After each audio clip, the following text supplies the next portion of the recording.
So what is steroid injection? இந்த steroid injection யாருக்கெல்லாம் போடுவாங்க அப்படிங்கறது பார்ப்போம். ஸ்டீராய்டு இன்ஜெக்ஷன் என்னது? I am doctor Rajasekar. நான் ஒரு மகப்பேறு மருத்துவர், சென்னையில இருக்கேன். 25 வருஷத்துக்கு மேல இருக்கிறேன். அதுக்கு முன்னாடி யூகேல இருந்தேன். இதை பத்தி உங்களுக்கு எல்லாருக்கும் தெரியும். இப்ப இன்னைக்கு என்ன முக்கியமா நம்ம பேச போறோம் அப்படின்னா, குறப்பிரசவம் ஆகுமா ஆகாதா அப்படிங்கிற ஒரு இருக்கும்போது அந்த சமயத்துல இந்த பாப்பாக்காக 2 ஊசி போடுவாங்க, இடத்துல 4 ஊசி போடுவாங்க. அது ஸ்டீராய்டு இன்ஜெக்ஷன் சொல்லுவோம். ஸ்டீராய்டுனாவே நம்ம கொஞ்சம் பயப்படுவோம்.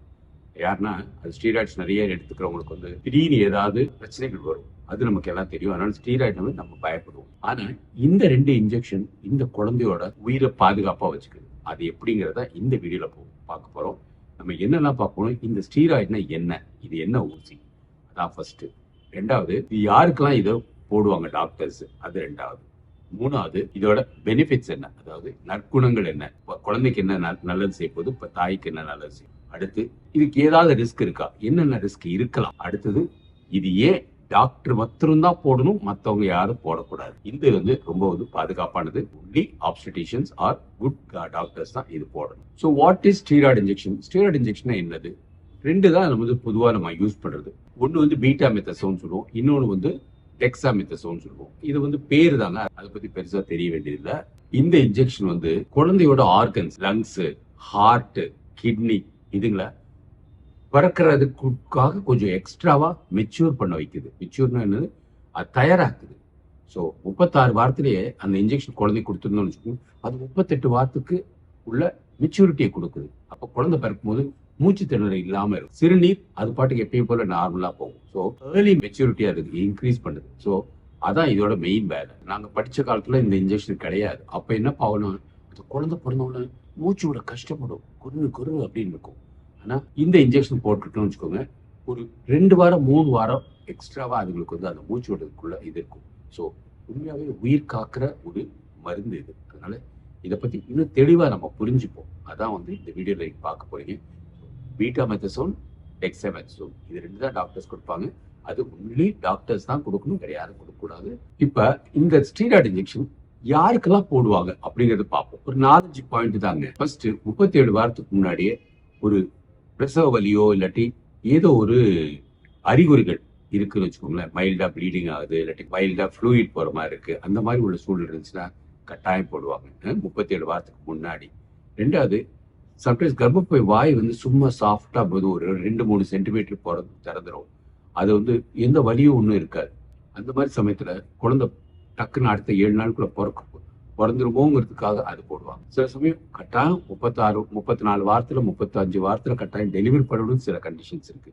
சம்டைம்ஸ் ரெட்ட குழந்தைகள் இருக்கும்போது இதை டெலிவரி பண்ணணும்ட்டு இண்டிகேஷன்ஸ். அந்த சமயத்துல ஒரு 4 நாளைக்கு முன்னாடி இந்த இன்ஜெக்ஷன்ஸ் போட்டுட்டு அந்த குழந்தைய அதுக்குள்ள தயார் பண்ணுவாங்க. சில சமயம் டாக்டரே வந்து பரிசோதிக்கும் போது அவங்களுக்கு வந்து இன்னும் அடுத்த 7 நாள் இந்த குழந்தை பிறந்ததுக்கு வாய்ப்புகள் இருக்கும் அப்படின்னு சஸ்பெக்ட் பண்ணாலும் அது போடுவாங்க. டயபெட்டிக் பேஷண்ட்ஸ் 37, 38 வாரத்துல இருந்தாலும் அவங்க குழந்தைகள் வந்து கொஞ்சம் மெச்சூரிட்டி கொஞ்சம் கம்மியா இருக்கும். ஸோ அந்த குழந்தைகளுக்கும் பக்குவமா பார்த்து டாக்டர்ஸ் போடுவாங்க. இந்த மாதிரி சில முக்கியமான காரணம் இருந்தால் தான் டாக்டர்ஸ் போடுவாங்களே தவிர பாக்கி எல்லாத்துக்கும் போடுறது கிடையாது. ஏன்னா that is it's not a that easy drug, but it is indicated for பேபியோட ஹெல்த். ஸோ மதர் போட்டா மதர் இருந்து இது பேபிக்கு போயிடும். இந்த டெசிஷன் எப்படி டாக்டர் எடுக்கிறாங்கன்னா, அது ஒரு தாயோட மெடிக்கல் கண்டிஷன், அவங்களுக்கு டயபெட்டிஸ் இருக்கு, இல்லாட்டி ஏற்கனவே 1-2 குறப்பிரசவம் இருக்கு, ஏதோ ஒரு குழந்தை முன்னாடியே இறந்துருக்கு, அந்த மாதிரி சூழ்நிலை, சில ரெட்ட குழந்தை இருக்கு, அந்த மாதிரி சில டெசிஷன்ஸ் வந்து டாக்டர்ஸ் எடுப்பாங்க. எந்த ஜெஸ்டேஷன் ஏஜ், ஜெஸ்டேஷன் எதுனா இப்போ 7ஆம் மாசம், 8ஆம் மாசம், 9ஆம் மாசம், இந்த மாதிரி சமயத்துல தான் அது கட்டாயம் போடும். ஸோ அந்த ஜெஸ்டேஷன் ஏஜ்னா எந்த மாசத்துல அந்த குழந்தை இன்னும் மெச்சூர் ஆயிருக்காது தெரிஞ்சா அதுக்கு போடுவாங்க. சில சமயம் பேபியோட கண்டிஷன்ஸ்க்காக போடுவாங்க. ஒரே இதுல 2 குழந்தை இருக்குன்னு வச்சுக்கோங்க, குழந்தை வந்து அதுக்குள்ள வளர்ச்சி இல்லை, ஒரு குழந்தை ஜாஸ்தி வளர்ந்துருக்கு, ஒரு கம்மியா வளர்ந்துருக்கு, அந்த மாதிரி சூழ்நிலை 2 குழந்தைய காப்பாத்துறதுக்காக போடுவாங்க. அந்த மாதிரி சில பேபி ரிலேட்டட் ரிஸ்க் நீடு இருக்கு, அதுக்கும் வந்து போடுவாங்க. ஸோ இந்த மாதிரி சில குறிப்பிட்ட இதுக்கு தான் வந்து மதருக்கு வந்து அந்த இன்ஜெக்ஷன் போட வேண்டியது இருக்கும். அதுவே டாக்டர்ஸ் வந்து போட்டுட்டாலும் மேல வந்து ஸ்டீராய்டு கவர்ட் அப்படின்னு போடுவாங்க. அந்த ஸ்டீராய்டு வந்து ரொம்ப முக்கியமான இதுங்க. இது வருமுன் காப்போம் அந்த மாதிரி உள்ள மருந்து. ஸோ ஒரு முக்கியமான மருந்து, அது தேவை இருந்தாதான் போடுவாங்க. அதான் நம்ம முக்கியமா நல்லா தெரிஞ்சுக்கணும். ஃபர்ஸ்ட் அண்ட் ஃபார்மோஸ்ட், இது பேபிக்கு பெட்டர் லங் மெச்சூரிட்டி. லங்ஸ்ல வந்து ஒரு கெமிக்கல் இருக்கு, சர்ஃபாக்டன் சொல்லுவோம். அந்த சர்ஃபாக்டன் தான் வந்து இதை அதிகப்படுத்தும். அதாவது நம்ம குழந்தை பிறந்தோடனே மூச்சு விட ஆரம்பிக்கும் இல்லையா, அது வரைக்கும் வந்து அந்த லங்ஸ் வந்து அப்படியே சுருங்கி இப்படி ஒரு பலூன் அப்படியே ஊதாம இருக்கும். அதுக்கப்புறம் மெதுவா பலூன் ஊதுற மாதிரி அந்த காத்து உள்ள போகும். அந்த சர்ஃபாக்டன் இருக்கிறது வந்து லங்ஸ் மெச்சூர் ஆரம்பிச்சுக்கும். அது குழந்தைக்கு எவ்வளவுதான் இது பண்ணாலும் அது ஓப்பன் பண்றது ரொம்ப கஷ்டப்படும். அதனாலதான் வென்டிலேட் கொடுத்து அதை ஓப்பன் பண்ண வைப்போம். அந்த மாதிரி உள்ள சூழ்நிலையை தடுக்கிறதுக்காக தான் இந்த ஊசி போடுறது. அது லங்கோட பாதுகாப்புக்காக. ரெண்டாவது, it lowers the chance of breathing problem. இந்த குழந்தைக்கு இருக்கிற அந்த மூச்சோட ப்ராப்ளத்தை அது கம்மி பண்ணுது. மூணாவது, என்ஐசியு, அதாவது குழந்தைகளை பாதுகாப்பா பாத்துக்கிற ஐசியு இருக்கு இல்லையா, அதுல அட்மிஷன் போடுறத கம்மி பண்ணுது. அதனால உள்ள செலவுகள், அதனால உள்ள குழந்தைகளுக்குள்ள ஊசி, வலி, இது எல்லாத்தையும் வந்து கம்மி பண்ணுது. என்ஐசியு அட்மிஷன்ஸ் கட்டாயம் குறைக்கும். நாலாவது, குழந்தையோட எதிர்காலம் பெட்டரா இருக்கும். So better survival.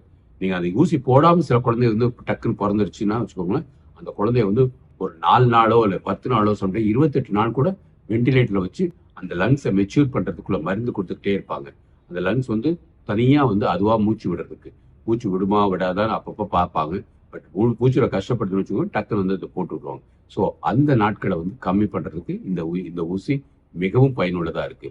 Long term health, அதாவது சில சமயம் வந்து இந்த குறைப்பிரசவத்தினால சில கண்ணோ கிட்னியோ இல்ல லங்ஸோ மெச்சூர் ஆகும்போது ரொம்ப நாள் வந்து கஷ்டப்பட்டுக்கிட்டே இருக்கும் அந்த குழந்தை. அந்த மாதிரி உள்ள இதுக்கு வந்து இப்போ இல்லாம பாத்துக்கிற பாதுகாப்புக்குள்ள உள்ள இன்ஜெக்ஷன் வந்து இந்த இன்ஜெக்ஷன். ஸோ லாங் டேர்ம் ஹெல்த்தும் யூஸ்ஃபுல்லா இருக்கு. இதான் அந்த 5 பாயிண்ட்ஸுங்க. நெக்ஸ்ட் நம்ம என்ன பார்க்க போறோம் அப்படின்னா, இதோட பாசிபிள் ரிஸ்க் என்ன, லிமிடேஷன்ஸ் என்ன. என்னதான் இந்த இன்ஜெக்ஷன்ஸ் வந்து ரொம்ப பாதுகாப்பானதா இருந்தாலும் சில சமயம் வந்து அதோட ஃபுல் இதை வந்து கெப்பாசிட்டி நம்மளால கொடுக்க முடியாது. மதரோட சுகர் அதிகப்படுத்தும்.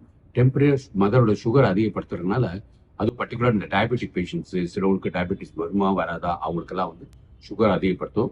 அந்த மாதிரி பேஷண்ட்ஸ் ரொம்ப கேர்ஃபுல்லா பார்த்து அவங்களுக்கு அந்த இன்ஜெக்ஷன் போட வேண்டியது இருக்கும். நம்ம இந்த ஊசியை வந்து போடுவாங்க, போட்டுட்டு அதுக்கு வந்து அட்லீஸ்ட் ஒரு 24 மணி நேரம் டைமுக்கு அப்புறம் தான் குழந்தை பிறக்கணும்.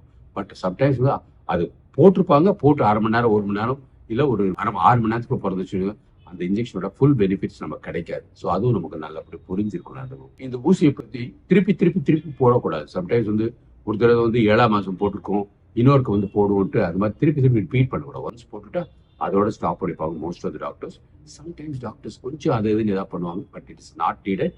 அதனால இதுக்கு ரிஸ்க் அதிகம் இருக்கு. அதனாலதான் இந்த இன்ஜெக்ஷன் வந்து ஒன்லி டாக்டர்ஸ் போடணும். அதுவும் வந்து கேர்ஃபுல்லா பார்த்து, பொறுமையா பார்த்து, அது தேவைப்பட்டா மட்டும்தான் போடணும். சில பேபிஸ் வந்து இந்த இன்ஜெக்ஷன் போட்டதுனால குழந்தை பிறந்த உடனே கொஞ்ச நேரத்துக்கு வந்து அதோட கூட சுகர் கம்மியாயிடும். ஸோ அப்போ வந்து அதுக்கு பேபிக்கு வந்து சுகரை மானிட்டர் பண்ணி அதை நம்ம கரெக்டாக கொடுக்க வேண்டியிருக்கும். ஸோ சுகர் செக் பண்றது யூஸ்வலா பேபி பிறந்த உடனே அவருக்கு செக் பண்ணிடுவாங்க எல்லா பேபி டாக்டர்ஸுமே. ஸோ இந்த மாதிரி ஸ்டீராய்டு பத்தி உள்ள முழுசா நமக்கு தெரிஞ்சுக்கணும். அது வந்து ஒரு பாதுகாப்பான ஊசி. கட்டாயம் வந்து 7th 8th மந்த்ல தான் கொடுப்பாங்க. வெரி ரேரா பேபி வந்து கொஞ்சம் 700 800 கிலோ இருக்கிற பேபி இருக்குன்னு வச்சுக்கோங்க, அந்த மாதிரி இருந்து சம்டைம்ஸ் 6 மாசத்துலயும் கொடுக்க வேண்டிய காலகட்டம் இருக்கும். பட் முழுசா உங்களுக்கு தெரிஞ்சிருக்கு. இதனால எல்லா கர்ப்பிணிக்கும் 6வது மாசம் 7வது மாசம் இந்த இன்ஜெக்ஷன் போடணுமா? No, it is not needed for everybody. But in many cases it is important because it is got a significant, ரொம்ப முக்கியமான இம்ப்ரூவ்மெண்ட் பேபியோட ஹெல்த்ல. உங்களுக்கு எப்பன்னு தெரியணும்னு வச்சுக்கோங்க, ஒரு ரெகுலர் கண்ட்ராக்ஷன்ஸ் ஒரு 7-8 மாசத்துலயே வருது, இல்ல மைல்டா ஏதாவது லீக் ஆகிற மாதிரி ஒரு ஃபீலிங் இருக்கு, இல்ல மைல்டா ப்ளீடிங் இருக்கு, பேபி மூவ்மெண்ட்ஸ் ரொம்ப கம்மியாயிட்டு வர மாதிரி ஒரு ஃபீலிங் இருந்துச்சு, ரொம்ப சிவியர் அப்டாமினல் பெயின், அப்ரப்ஷன் சொல்லுவோம், அந்த மாதிரி சுச்சுவேஷன்லயும் இதை போடுவாங்க. போட்டுட்டு கொஞ்சம் பாதுகாப்பா பார்த்துட்டு பேபி வந்து டெலிவரி பண்ற வேலைகள் பார்ப்பாங்க. ஸோ இந்த மாதிரி இருந்துச்சுன்னா நீங்க கட்டாயம் வந்து உடனே ஆஸ்பத்திரிக்கு போய் இதை வந்து இது பண்ணுவோம். ஸோ திருப்பி சொல்றேன், ஃபர்ஸ்ட் வந்து regular abdominal pain R regular contractions இருக்குது, இல்ல சிவியர் அப்டாமினல் பெயின், இல்ல மைல்டா லீக்கிங் மாதிரி இருக்குது, இல்ல மைல்டா ப்ளீடிங், இல்ல பேபி மூவ்மெண்ட்ஸ் கம்மியா இருக்கு, இந்த மாதிரி சுச்சுவேஷன் தான் கட்டாயம் உங்களுக்கு வந்து தேவைப்படலாம். ஸ்டீராய்டு பத்தி ஃபுல்லா தெரிஞ்சுக்கிட்டீங்க. இனிமே அதுல இருக்கிற ரிஸ்க் என்ன இருக்கும் அப்படிங்கிற பத்தி உங்களுக்கு ஏதாவது டவுட் இருந்துச்சுன்னா கட்டாயம் போடுங்க. இதுல வந்து எந்த ஒரு ரிஸ்க்கும் கிடையாது. I would feel it is better to have the injection. But அதுக்காக எல்லாத்துக்கும் போடணுங்கிற ஒரு கலெக்டிவ் கிடையாது. Only for selected patient doctors will do appropriately.